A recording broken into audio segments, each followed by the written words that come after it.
welcome to another episode of Banking Matters. I'm your host, Lindsay Hughley, and joining me today is Compliance Alliance's own Jefferson Sorley. Jefferson serves as Compliance Alliance's Director of Reviews and Products. He has over a decade of expertise in financial institution compliance. Jefferson began his compliance career with a statewide community bank in Kentucky.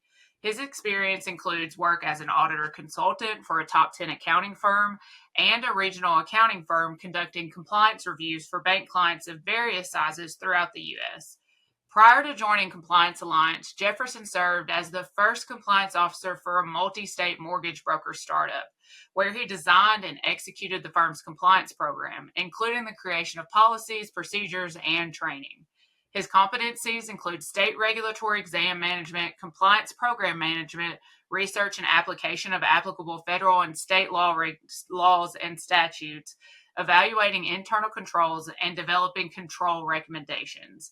Jefferson earned his Juris Masters from Florida State University College of Law, and he holds a Certified Regulatory Compliance Manager designation conferred by the American Bankers Association. Welcome, Jefferson. I am really looking forward to our chat today. But first, at Banking Matters, we always like to hear how our guests got their start in the financial institution industry. Well, thanks for inviting me to the podcast. I started after I left the Navy. I spent 4 years in the Navy and I used the GI Bill and earned my business degree, and then ended up working at a local bank.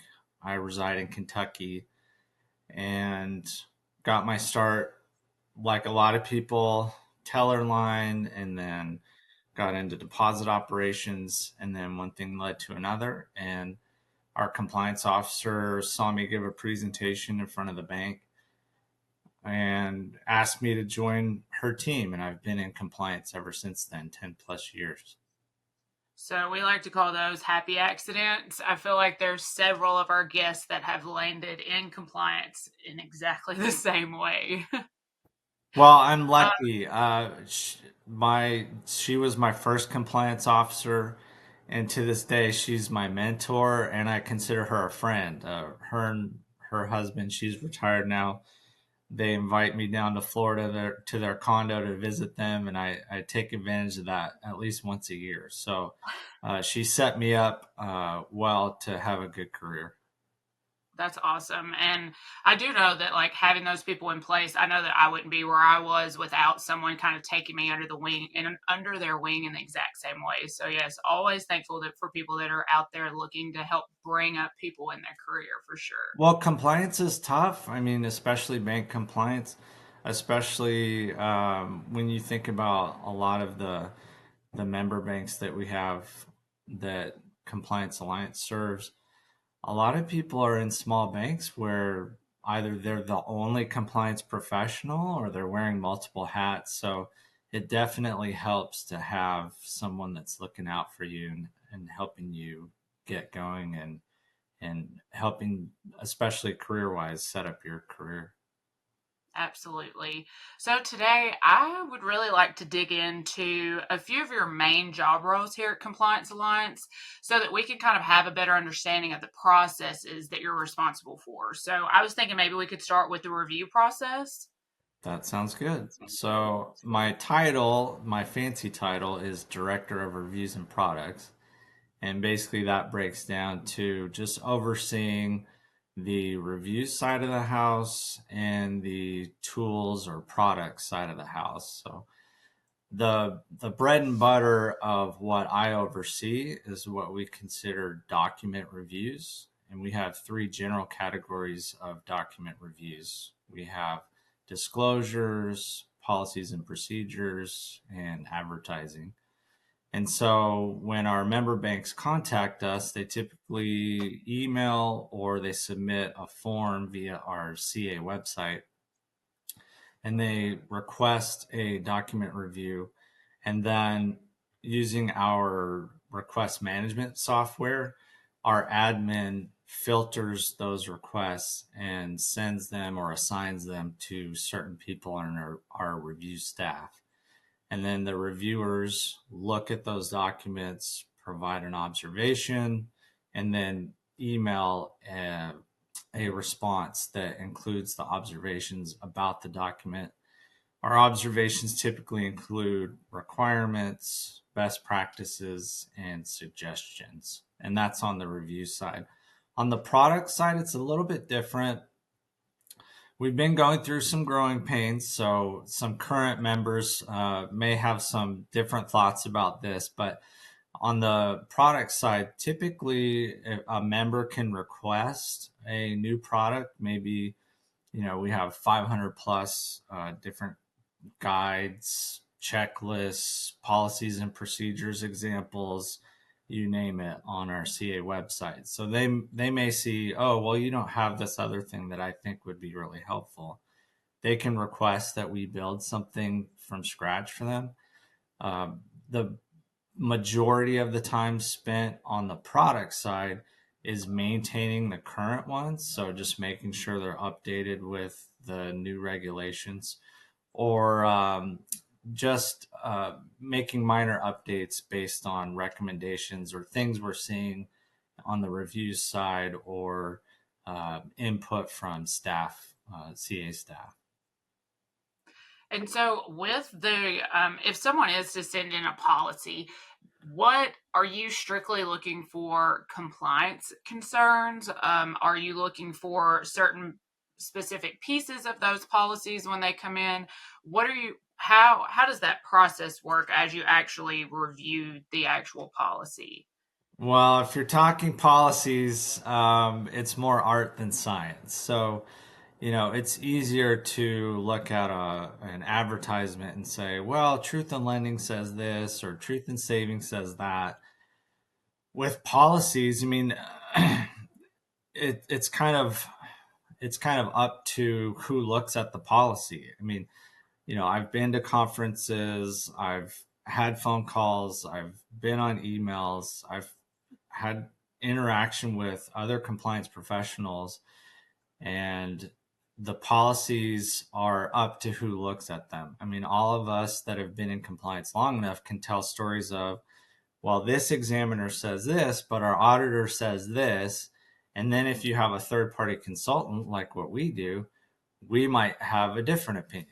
So my personal approach to a policy is, there are very few people that actually look at the policies. It's typically the compliance professional, the auditor or examiner, and then any other third party like us that will look at it.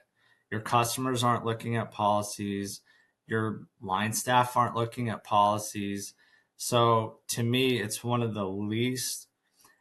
important to have policies to set the tone, but it's one of the least operational documents because it doesn't actually instruct you on anything particular. Those are left up to your procedures.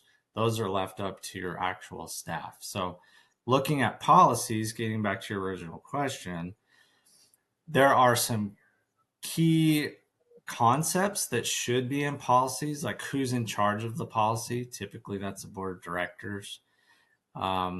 What's the rule? I mean, is there a governing rule over the policy? So you'd want to address that. You'd want to address any type of periodic monitoring. So are you doing yearly testing? Are you having an external auditor look at your policy and make sure that you're complying with whatever the rule is? You definitely want to address training. It doesn't help to have a policy if nobody knows about it, right? So you need to let people know. And then finally, record retention. Sometimes it's overlooked. I mean, who cares? We just hang on to it forever. But if you are going to have a record retention policy that complies with the rules and you want to keep the bank out of trouble, then you definitely want to note what your record retention policy is.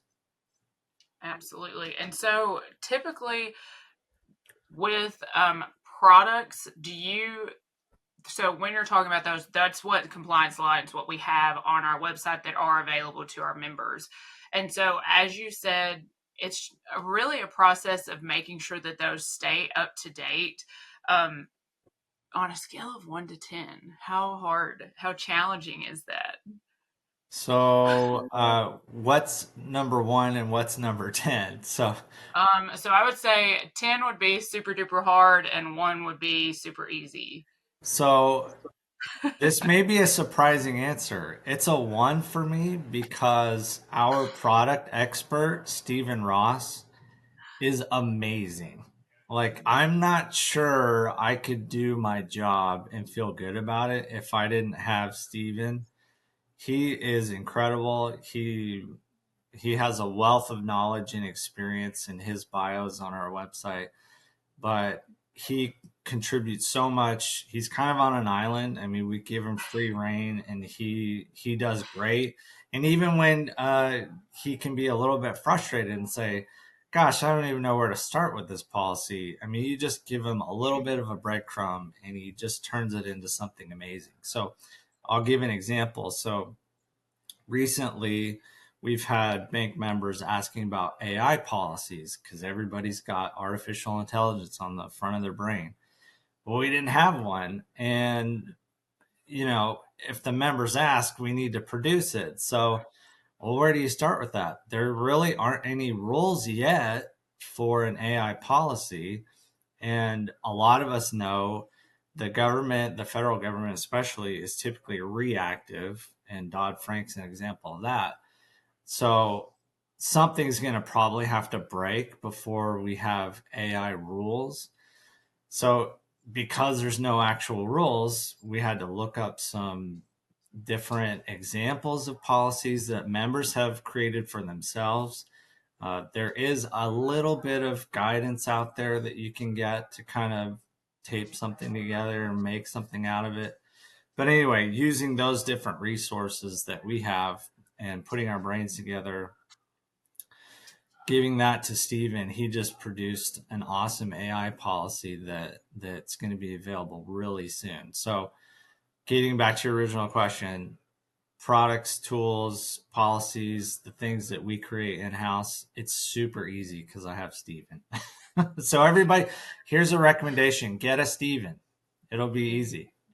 But you can't have ours. I will say he No, is amazing. His brain, I've worked with him on a few specific items, and his brain is awesome. And he's so talented at what he does, right. Agreed. for sure. So with so as far as the advertisement review goes, is that the submitting those? That's the same process as a policy or disclosure?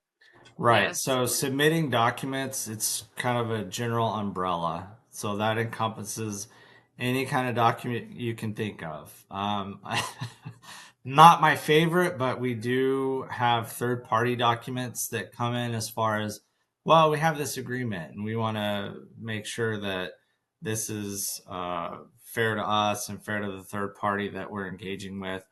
And so we can't really provide a legal opinion, but we can look for compliance concerns and those types of documents. But our bread and butter is definitely the marketing disclosures, like your TISA disclosures, account opening disclosures, those types of things, and then of course policies. Yes, and I will say, as a VCO, we get to use y'all's expertise very often, and you guys do a really great job of giving recommendations along with the citations, like not just saying, "Oh, you're missing this," but it's more of a thorough answer, kind of very much so more helpful because you know exactly why you guys have picked it. Is there anything that you're hoping to in the near future or even the far future? If there was some things that you could tweak to make it better, what do you see your department in your area looking like? Well, I've been with CA since April, and we've gone through growing pains. And one of the things that we're trying to implement is being able to manage the volume and be able to still provide valuable feedback to members. I mean, it would be easy to just kind of give a cursory glance and kick things back to members, but that's not really our philosophy here. And fortunately, my manager, Victoria Stephen, doesn't want us to do that. She wants the responses to be generally consistent, of course, but then provide value to our members. So that's the biggest focus, is just providing value. So we do have a high volume, And so looking forward, we definitely want to be able to manage that volume a little better than what we are. But at the end of the day, I think, I can't speak for all members, but in my personal opinion, I'm satisfied with the responses that we're providing overall versus just cranking out the volume and just getting it done to get it done.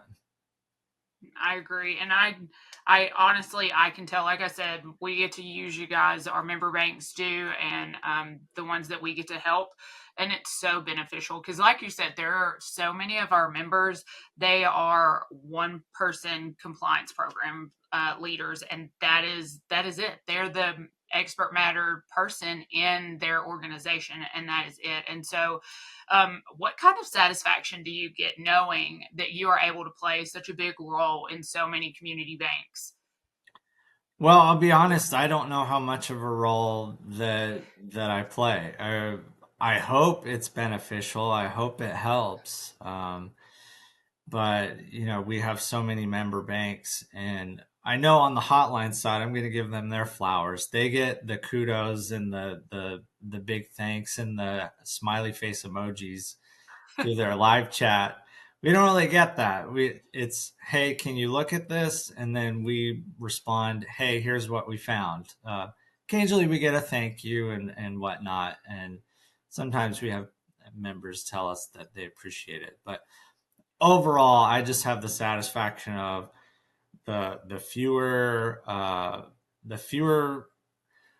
the least amount of confusion, the better. So if our members are confused or need follow up on a response, I don't like that, and we're not perfect, we're not robots, but I want to.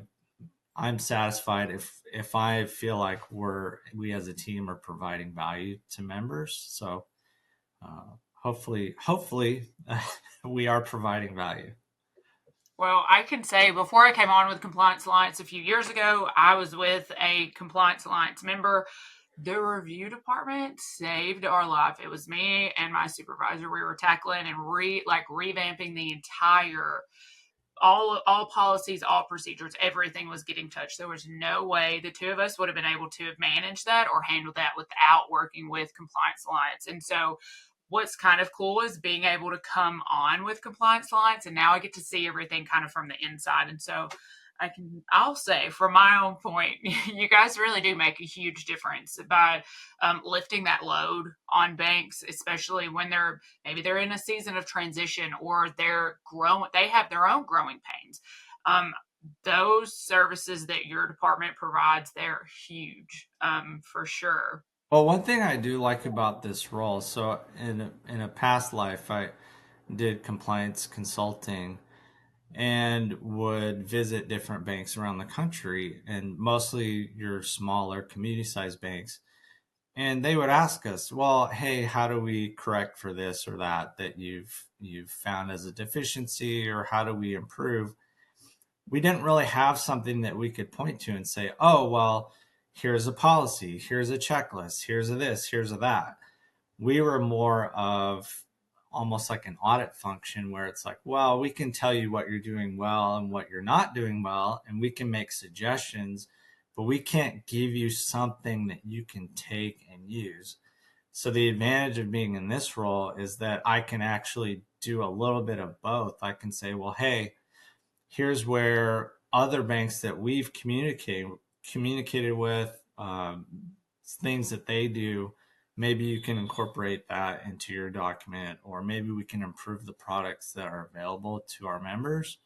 So getting back to the job satisfaction, I definitely am satisfied with being able to do that for banks. Yeah, that's awesome.